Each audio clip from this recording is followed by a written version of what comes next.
BMTC electric bus driver ಮಹಾ ನಿರ್ಲಕ್ಷ್ಯ. ಪೀಣ್ಯ ಎರಡನೇ ಹಂತದ ಡಿಪೋಗೆ ಎಲೆಕ್ಟ್ರಿಕ್ ಬಸ್ ನುಗ್ಗದಂತಹ ಘಟನೆ ನಡೆದಿದೆ. ಡಿಪೋದ ಸಂಚಾರ ನಿಯಂತ್ರಕರ ಕೊಠಡಿಗೆ ಎಂಟ್ರಿ ಕೊಟ್ಟಿತ್ತು electric bus. BMTC electric bus ಡ್ರೈವರ್ನ ದೊಡ್ಡ ಎಡವಟ್ಟಿದು.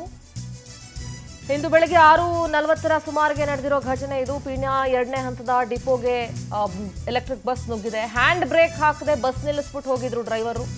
BMTC electric bus number KA51AK4169.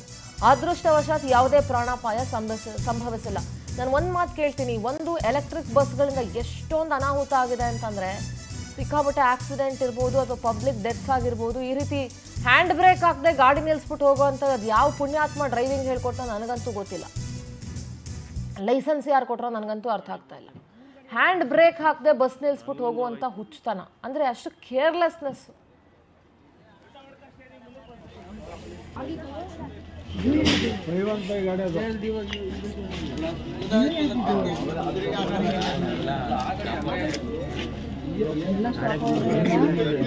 ಬರೀ ಕಾಣಿಸಲ್ಲ.